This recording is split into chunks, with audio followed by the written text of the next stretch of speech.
Hello everyone. इस video में हम बात करेंगे कि फ्रस्ट्रेशन ऑफ कॉन्ट्रैक्ट के कौन कौन से ग्राउंड्स होते हैं। पर इस वीडियो को समझने से पहले आप मेरी पार्ट 1 वीडियो जो कि फ्रस्ट्रेशन ऑफ कॉन्ट्रैक्ट पर है, पहले उसको देख लें, क्योंकि उसमें हमने basic meaning of frustration of contract को डिस्कस किया है। इस वीडियो में हम देखते हैं कि ग्राउंड्स क्या हैं जिसके बेसिस पे हम ये कहेंगे कि अब पार्टीज़ जो हैं वो इस कॉन्ट्रैक्ट को परफॉर्म नहीं कर सकती हैं, क्योंकि जो इम्पॉसिबिलिटी है वो सब्सिक्वेंट इम्पॉसिबिलिटी है और उसके क्या क्या ग्राउंड्स हो सकते हैं। पर हमने एक और चीज़ देखी थी कि हम फ्रस्ट्रेशन ऑफ कॉन्ट्रैक्ट तब बोलते हैं जब वो ना ही पार्टीज़ के कंटेम्पलेशन में होता है, ना ही वो पार्टीज़ के कंट्रोल में होता है, और या फिर ऐसा होता है कि कोई इवेंट ऐसा होता है जो बाद में, यानी कि कॉन्ट्रैक्ट बनाने के बाद में वो अनलॉफुल डिक्लेयर हो जाता है। तो उसी के बेसिस पे हम ये ग्राउंड्स देखते हैं। वाइडली देखा जाए तो हमने इम्पॉसिबिलिटी को या फ्रस्ट्रेशन ऑफ कॉन्ट्रैक्ट को 3 ग्राउंड्स में डिवाइड कर रखा है: physical impossibility, practical impossibility and legal impossibility. लेकिन इसके अलावा भी कुछ और एडिशनल ग्राउंड्स होते हैं, तो उसके बेसिस पे मैंने ये पूरी लिस्ट कंपाइल की है। तो पहला ग्राउंड है डिस्ट्रक्शन ऑफ सब्जेक्ट मैटर या फिर फिजिकल इम्पॉसिबिलिटी। नाउ इस फिजिकल इम्पॉसिबिलिटी का क्या मतलब होता है? जैसे कि टेलर वर्सेस कैलवेल के केस में हुआ कि ए एंड बी पार्टीज दोनों ने कॉन्ट्रैक्ट में एंटर किया, और कॉन्ट्रैक्ट इनका एक म्यूजिक कॉन्सर्ट के रिस्पेक्ट में था कि एक म्यूजिक कॉन्सर्ट को एक पर्टिकुलर हॉल में करवाना था। नाउ जिस पर्टिकुलर डे के लिए ये कॉन्ट्रैक्ट बनाया गया था, उस पर्टिकुलर डे पर ही वो म्यूजिक हॉल में आग लग जाती है, जो ना कि पार्टीज के, ना ही वो उनके कंट्रोल में है, ना ही उनकी कंटेम्पलेशन में है। तो ये जो आग लगी है ना इस हॉल में, इस वजह से ये हॉल, यानी कि जो सब्जेक्ट मैटर था कॉन्ट्रैक्ट का, वही डिस्ट्रक्ट हो गया, वही खत्म हो गया। तो जब सब्जेक्ट मैटर ही नहीं रहा कॉन्ट्रैक्ट का, जो ऑब्जेक्ट था पूरा वही खत्म हो गया, तो उसके बेसिस पर हम क्या कहेंगे? Now this is called frustration of contract. और जब कॉन्ट्रैक्ट फ्रस्ट्रेट हो जाता है तो वो इम्पॉसिबल हो जाता है पार्टीज के लिए अपना अपना पार्ट परफॉर्म करना, और उसकी वजह से वो कॉन्ट्रैक्ट वॉइड कॉन्ट्रैक्ट में कन्वर्ट हो जाता है। इसका जो दूसरा ग्राउंड है वो है unusual change of circumstances. For example, A and B एक कॉन्ट्रैक्ट में एंटर करते हैं जहाँ पे ए पर्सन एग्री करता है कि वो बी पर्सन को कुछ वीट सप्लाई करेगा और ये पर्सन उसका पेमेंट करेगा। अब सपोज करो जब इन दोनों के बीच में कॉन्ट्रैक्ट बना था तो ए पर्सन ने एग्री किया था बी पर्सन के साथ में कि वो 100 रुपये पर केजी के हिसाब से वीट सप्लाई करेगा, और इस पर्सन ने भी कहा कि he also agreed for that amount. अब यहाँ पर सपोज करो आगे जाकर कुछ दिनों बाद ऐसा होता है कि फ्लड आ जाता है या कोई नेचुरल कैलेमिटी आ जाती है जिसकी वजह से सारा वीट डिस्ट्रक्ट हो जाता है, सब खत्म हो जाता है, और वीट के प्राइसेस बहुत हाई चले जाते हैं। इतने हाई चले जाते हैं कि पार्टीज के कंट्रोल में ही नहीं है, उनके स्कोप में ही नहीं है कि वो पेमेंट भी कर सके। जैसे कि हमने इस एग्जाम्पल में बोला कि 100 रुपये पर केजी के हिसाब से वीट सप्लाई किया जाना चाहिए था। अब सपोज करो जो आगे ऐसी सर्कमस्टांसेस आ गए, अनयूजुअल चेंज ऑफ सर्कमस्टांसेस हुए, जिसकी वजह से जो वीट का प्राइस है वो से 30,000 पर केजी हो गया। तो अब यहाँ पर ना इस पर्सन के लिए पेमेंट पॉसिबल है, और या फिर ऐसा हुआ कि वो जो वीट है वो भी मार्केट में है ही नहीं, तो इस पर्सन के लिए वीट सप्लाई करना भी पॉसिबल नहीं है। So in this case there is an unusual change of circumstances, जिसकी वजह से अब पार्टीज अपने अपने पार्ट को परफॉर्म नहीं कर सकती। ना कन्वर्सली ना इस चीज से रिलेटेड एक केस है, आलोपी प्रसाद वर्सेस यूनियन ऑफ इंडिया। ये एक्चुअली ऐसा केस है जहां पर ये बताता है कि अनयूजुअल चेंज ऑफ सर्कमस्टांसेस कब नहीं होंगे। ना इस केस में क्या हुआ कि एक पर्सन है जो गवर्नमेंट के साथ में इसका कॉन्ट्रैक्ट होता है to supply ghee to the government for the maintenance of military forces. और जब मिलिट्री फोर्सेस को घी सप्लाई किया जा रहा है तो ऑब्वियसली बात है कि जो पार्टीज हैं वो अपने दिमाग में ऐसा समझ कर बैठी हैं, सोच कर बैठी हैं कि कभी वॉर हो भी सकता है, जिसकी वजह से इस मिलिट्री फोर्सेस की ज़रूरत पड़ सकती है, जिनकी मेंटेनेंस के लिए ये घी सप्लाई करने का कॉन्ट्रैक्ट किया गया है। अब आगे जाके वॉर हो जाता है, और जिसकी वजह से जो घी है इसका प्राइस बहुत हाई हो जाता है। Now this person due to these unusual change of circumstances he is saying कि ये जो घी है इसका प्राइस तो बहुत हाई हो गया, I want that that price, क्योंकि वो अनयूजुअल चेंज ऑफ सर्कमस्टांसेस हुआ है और यहाँ पे ये गवर्नमेंट मना कर देती है। अब यहाँ पर ये बताइए, क्या ये पार्टीज के कंटेम्पलेशन में क्या पहले नहीं था? अब क्या यहाँ पर पार्टीज अपने अपने पार्ट को परफॉर्म करने से मना कर सकती हैं? The answer is no.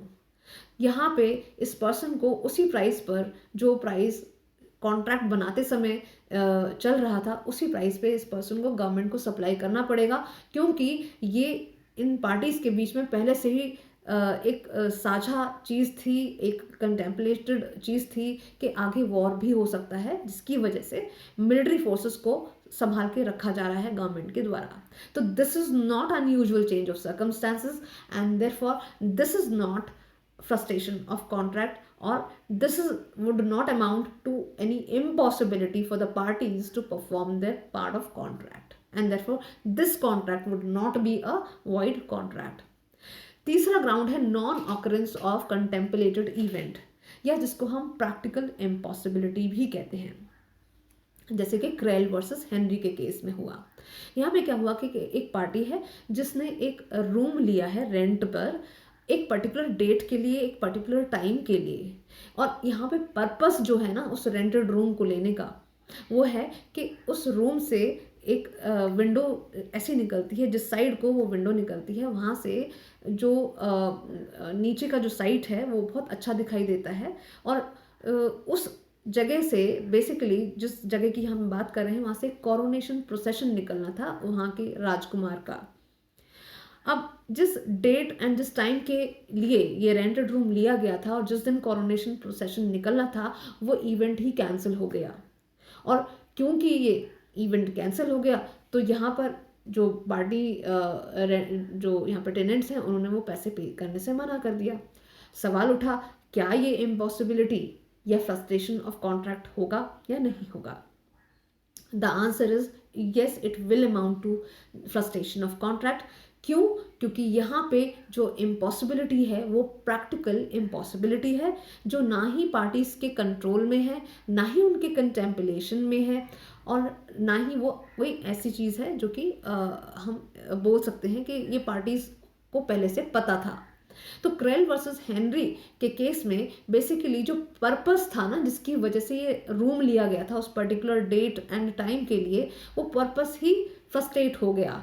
तो जब फ्रस्ट्रेट हो गया पर्पस, तो उसकी वजह से वो कॉन्ट्रैक्ट भी फ्रस्ट्रेटेड माना जाएगा, and therefore impossible for the parties to perform their part of contract. चौथा ग्राउंड है डेथ और incapacity of the parties.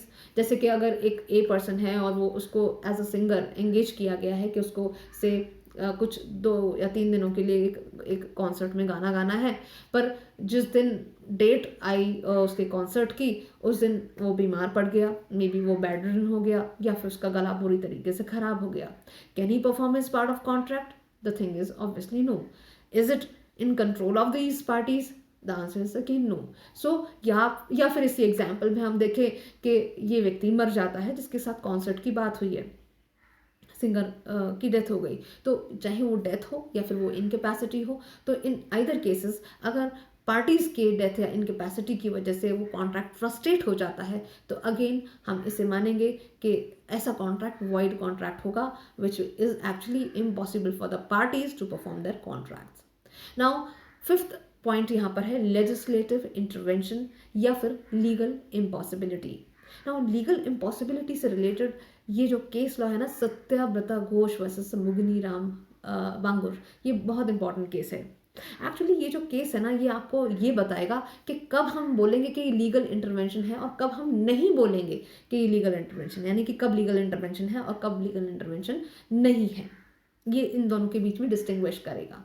Now सत्यव्रता Ghosh के केस में क्या हुआ कि एक पर्सन है या एक पार्टी है जिसने एक प्लॉट पर कंस्ट्रक्ट कुछ हाउसेस को या हाउसिंग प्लान्स होते हैं उनको कंस्ट्रक्ट करने का काम दिया है बी पार्टी को, और जो बी पार्टी है उनको फिर इस प्लॉट पे जो भी हाउसिंग जो प्लान है उसके हिसाब से एग्जीक्यूट करके उस प्रॉपर्टी को फिर रेंट पर चढ़ाना है।